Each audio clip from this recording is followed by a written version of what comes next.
Welcome back to another 90 Day Fiancé recap. It is the tell-all part 1 of 90 Day Fiancé season 11. We are finally here. We've all been waiting for this moment, and I am so glad this tell-all is going to be 2 parts. It's not going to drag on to 5 parts. It's going to be exactly 2 parts. So this is part 1.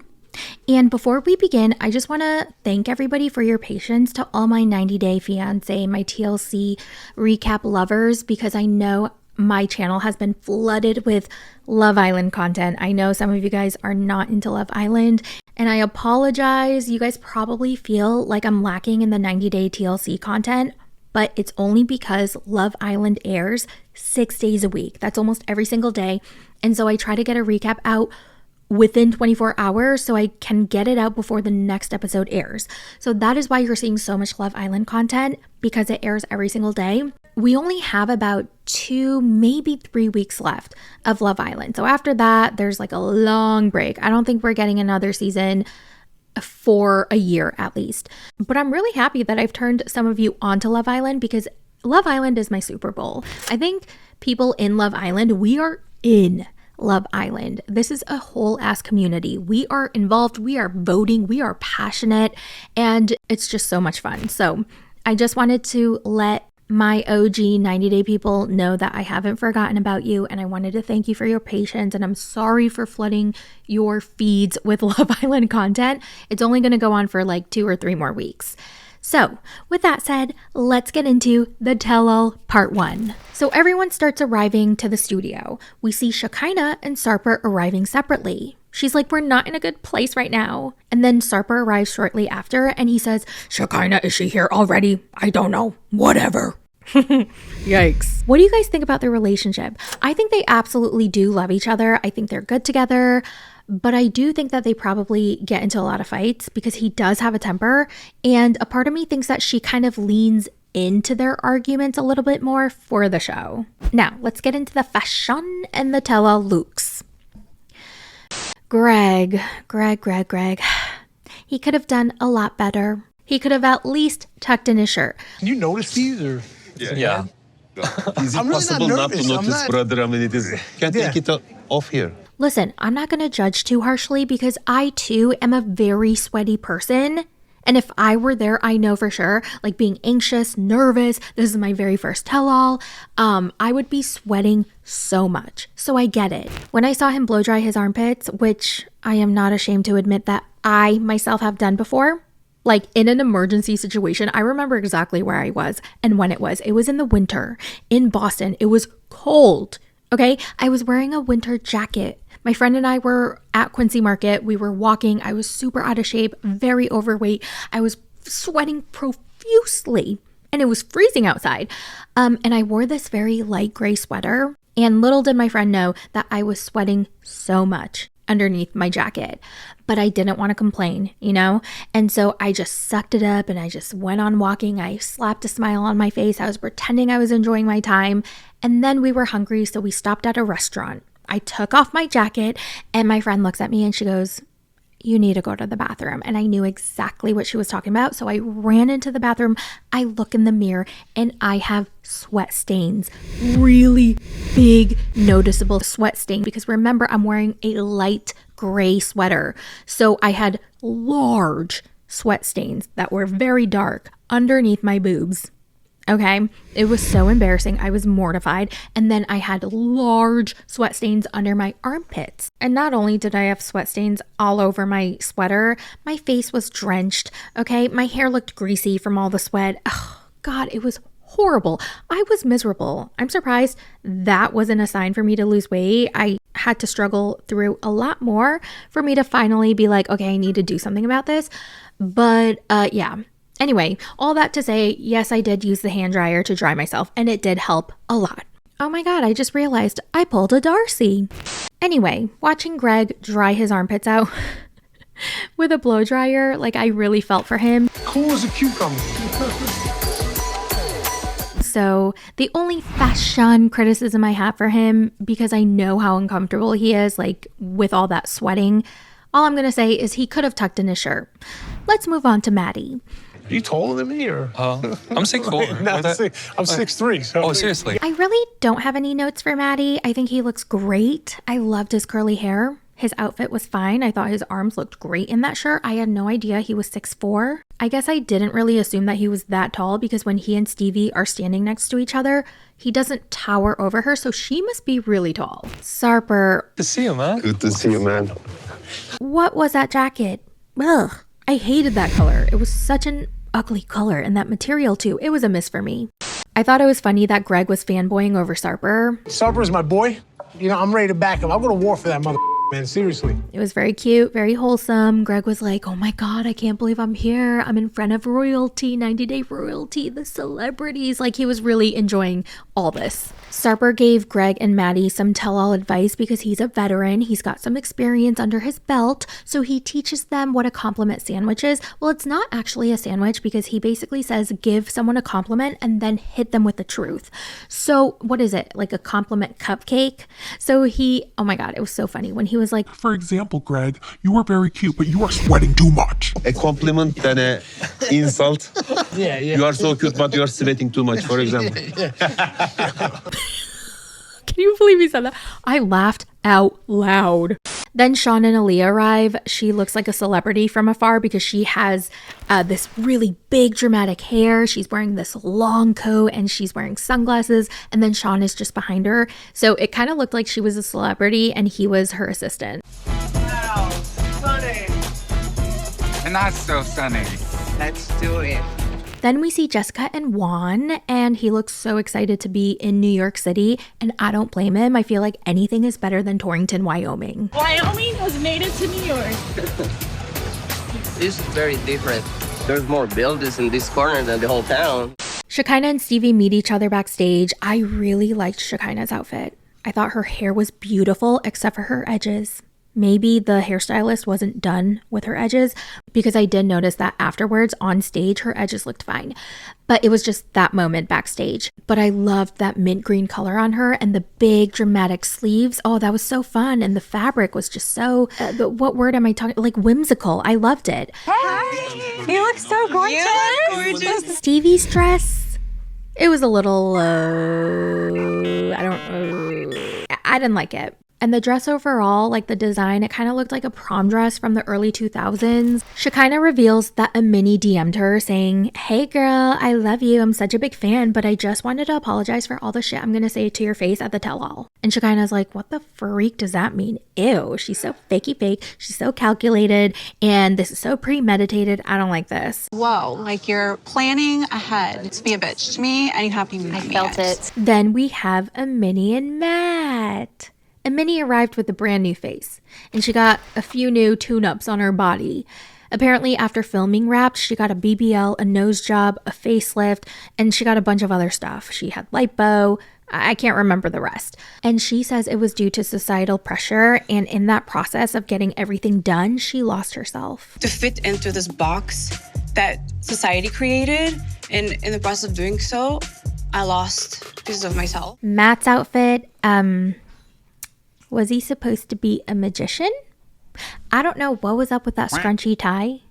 And Ameni's entire look was a lot. I mean, the beaded dress, it was like really, really elaborate. It had a whole train behind her, and she had this big wavy hair with a huge crystal comb on the side. The two of them, they looked like they were going to go perform at the circus or something, like Cirque du Soleil. I don't know.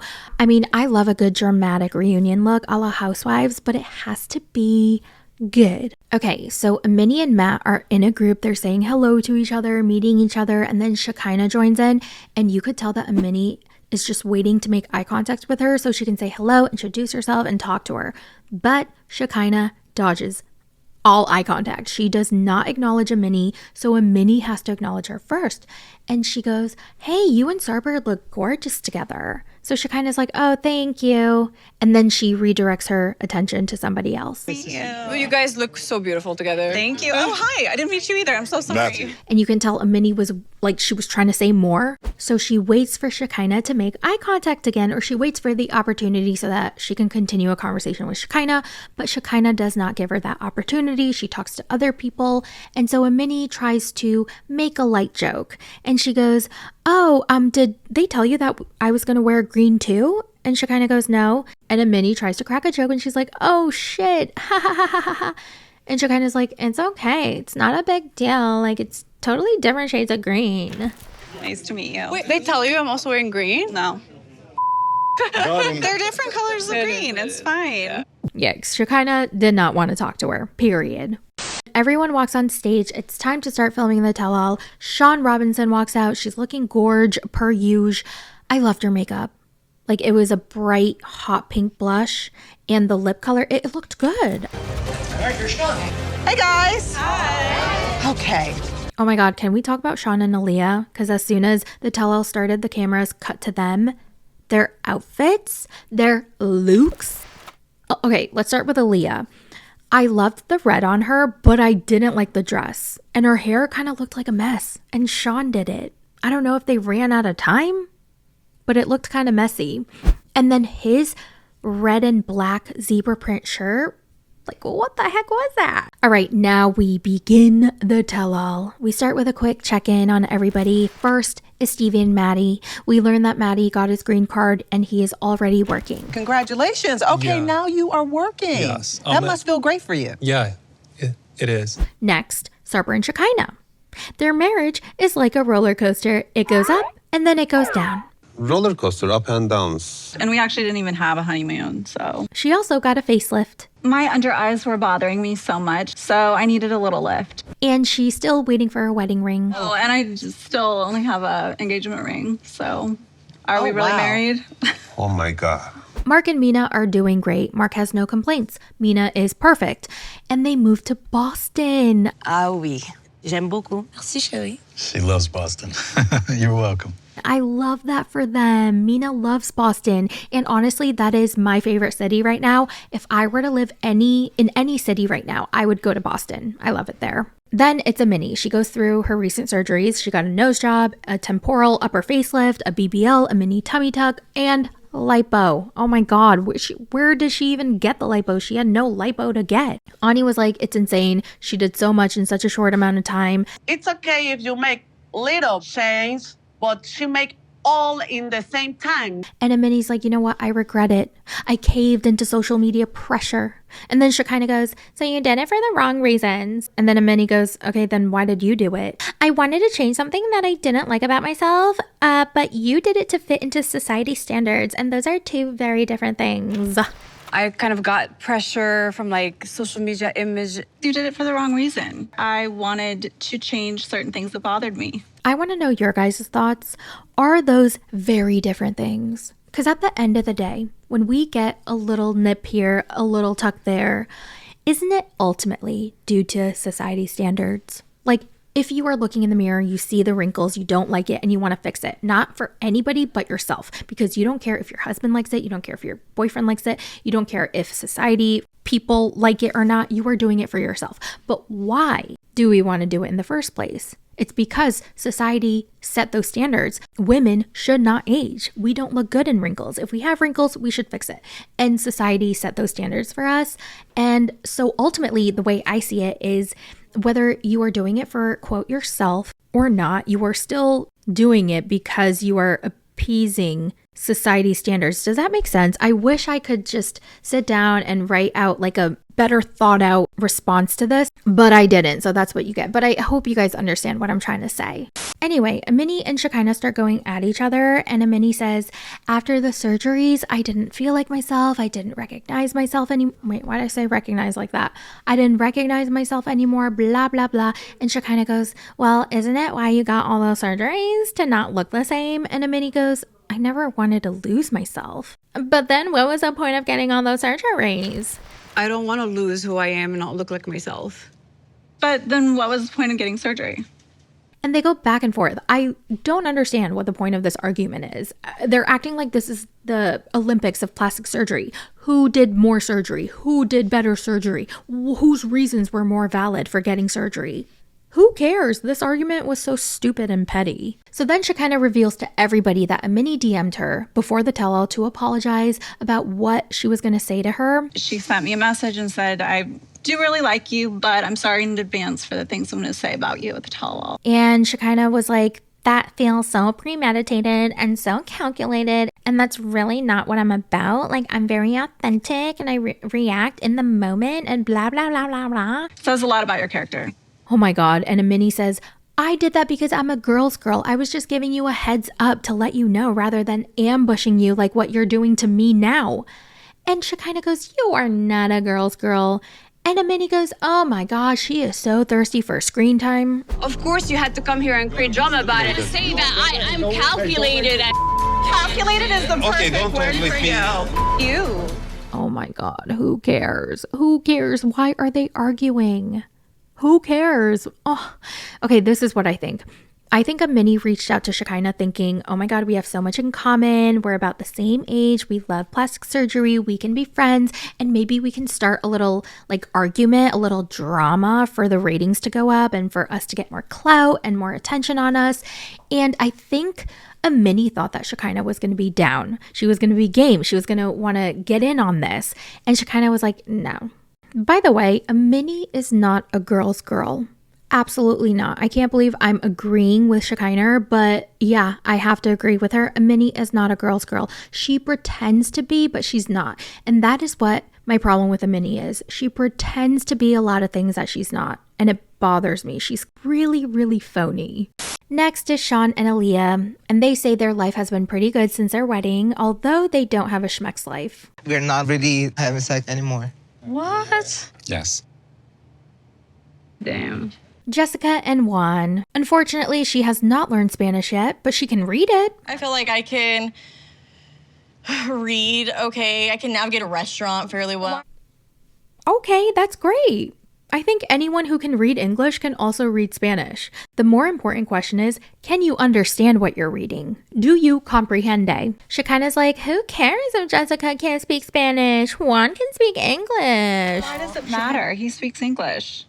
Who cares? Shekinah and Sarper talk about their bedding, and she cries immediately, saying that everything changed after they got married. Just everything changed. Sarper went through this depression phase, and when he's depressed, he needs to control things because of his OCD, and when he can't control things, he gets angry and he lashes out on her. I am always the control freak, and when I don't control things, I feel depressed. He says he doesn't like being married. He doesn't like being told what to do. For example, she tells him to throw out the garbage, to do the dishes, to clean up, to do the laundry, and he doesn't like that. And everybody's like, oh, so like normal adult things? Take the dog out, Sarper. Yeah, Sarper doesn't like responsibility. We need to go shopping, Sarper. Drive me here, Sarper. Carry this, Sarper. Fix that, Sarper. Sean invites French bad boy Baguette Dan to join the stage, and I know nobody cares. Nobody cares about him. Nobody cares about their feud, their stupid little feud. So let's skip. Oh, this is juicy. We learned that during the holidays, a month after they got married, they got into a really big fight. So he left his AirTag and his wedding ring at our apartment and rented out an Airbnb and stayed there for 10 days. It's Christmas morning. He's gone. He left his ring and his AirTag. Merry Christmas to us. And every time he gets really mad, he threatens her and says that he's going to go back to Turkey and sleep with a bunch of girls. He says the same things to me. I will go back to my country. I will everybody else in the country. No, Sarper, this is very bad words. Like, that is toxic. Then everybody goes on a break. Shekinah goes backstage and cries because Sarper has no compassion and he doesn't care about her. You need so much therapy, Sarper. It's so insane. Ah, yes, because you make me so crazy. Why? Because I'm a human with emotions, Sarper? You will lose me and you will regret like a dog. Oh my God, Sarper, did you just call me a dog, Sarper? You called me a dog, Sarper. I can't believe you called me a dog, Sarper. No, Shekinah, I said you will regret like a dog. So you called me a dog, Sarper. You literally just called me a dog, Sarper. I can't believe you called me a dog, Sarper. I don't want to be around you. You're always doing this kind of Now they go back on stage and we talk about Stevie and Maddie. He works as a personal trainer, yay! And unlike Shekinah, Stevie doesn't care that he has female clients. In fact, she sends them his way because he apparently helped her lose a bunch of weight. I don't know exactly how much. I don't think she disclosed.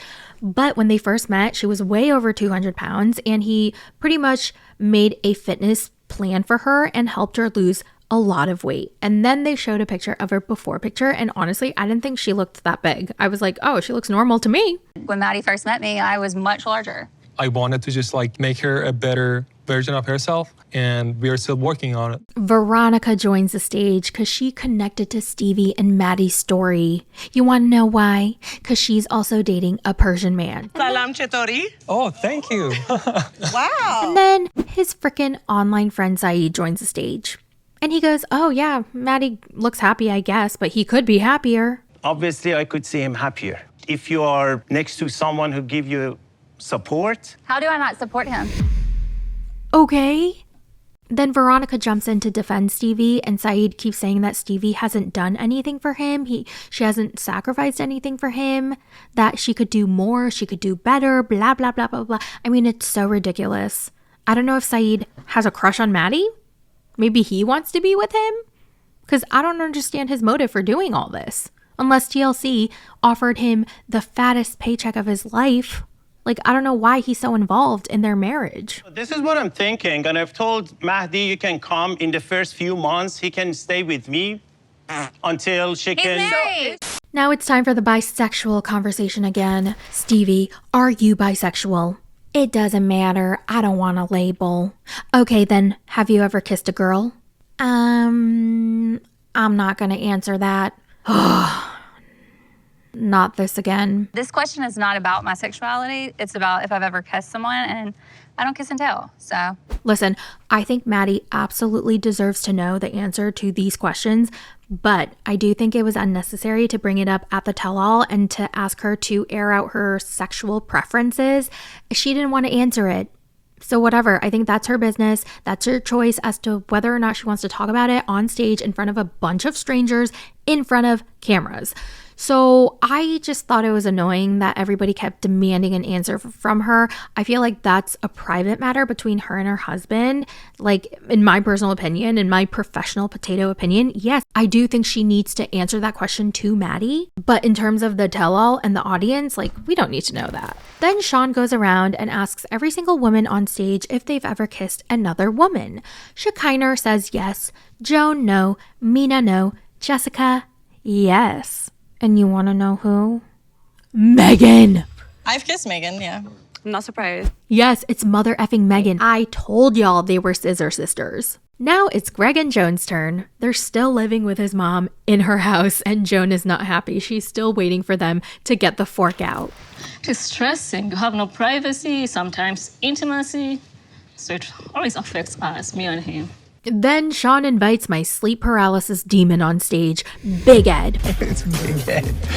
Yo, dude. What's about to happen? Since he's very experienced dating while living with his mother, he joined the stage to advise Joan to give Greg a 90-day notice to get his shit together and to find them a new home. Time to kind of, be a man. You guys need your own space where you can run around and be naked. 100%. You need your own privacy.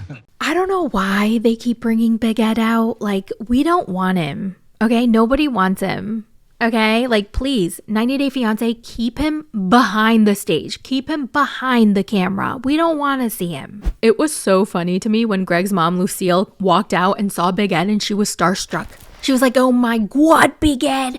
Sir, it's nice to meet you. I'm honored. My name is Lucille. Oh my God, you look so good in that pink, Big Ed. And then they talk about Joan not being on any birth control while she's living under Lucille's roof because Lucille does not want any grandchildren while they are in her house. And that makes sense. That's her boundary. I really don't want to start all over again in the house raising children again. And Joan was like, well, I'm not going to use birth control while I'm married to my husband, okay? And if I get pregnant, then I get pregnant, which, I don't agree with.